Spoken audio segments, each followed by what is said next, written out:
Hello friends, my name is Emile and welcome back to another edition of the Hot Lap Classic. This time taking a look at the 1999 Mitsubishi FTO Taeivon Trampio? I have no idea how you say that. This car was requested by LRC and I'll probably call this thing the Mitsubishi FTO GT300 from now on.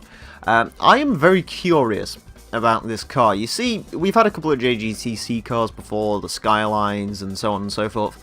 And they've done reasonably well. However, I think this one could potentially out some of the bigger cars. You see, it is front-wheel drive. Unfortunately, I believe the Skyline was four-wheel drive, the NSX and the Supra were both rear-wheel drive. 378 horsepower, 960 kilograms of weight. Doesn't sound all that impressive, but this car is a front-wheel drive car, which, as we know around this course, is good, with fully adjustable downforce. Of course, I can't adjust it, but it does actually have downforce. Which is interesting, and the power figures for a front-wheel drive car are pretty good as well, so it'll be interesting to see how this does.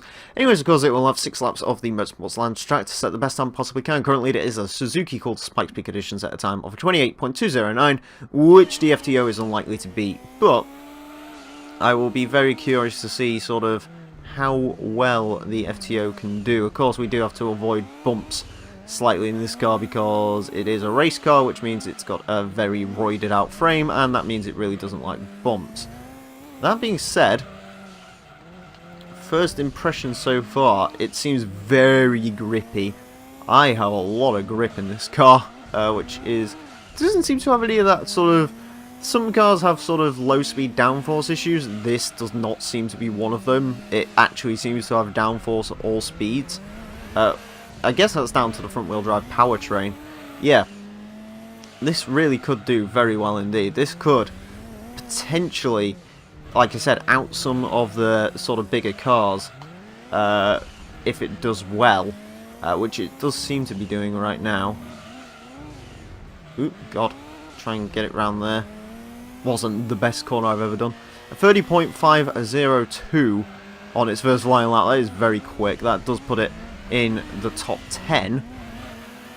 Question is though, can it go any quicker? You see, we haven't actually had a two-wheel drive car break the 30-second barrier yet. The closest car to do it was the Vector W8 twin turbo, which set a time like a 30.148. And the FTO has a real shot of being the car that does it, and it does it! A 29.565.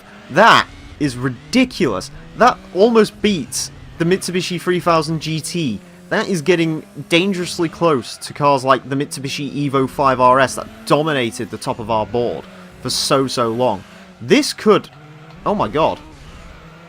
You see, I knew this car would be quick. I wasn't quite expecting it to be that quick. That is insane.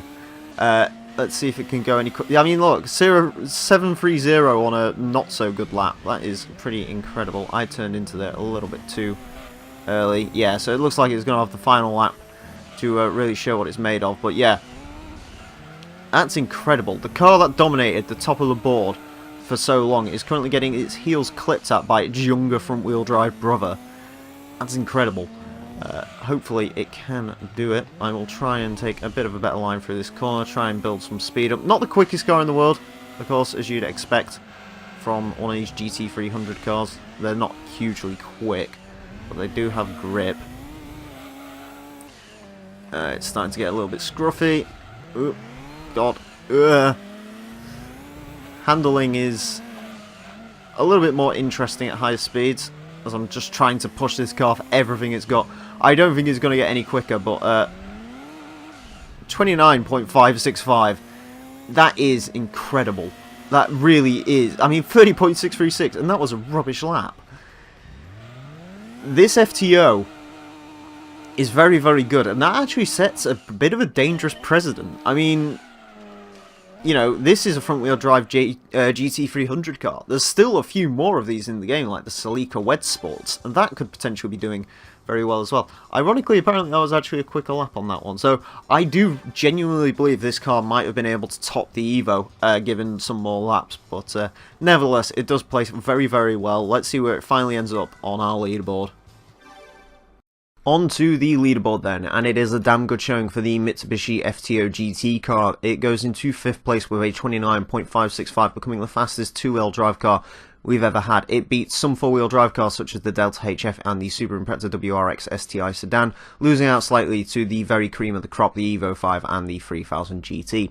Anyways, I hope you enjoyed this episode of the Hot Lap Classic. If you have cars you'd like to request for this series, you can do so in the comment section and go into the description for a full request list form. Thank you all very much for watching, and until next time, farewell.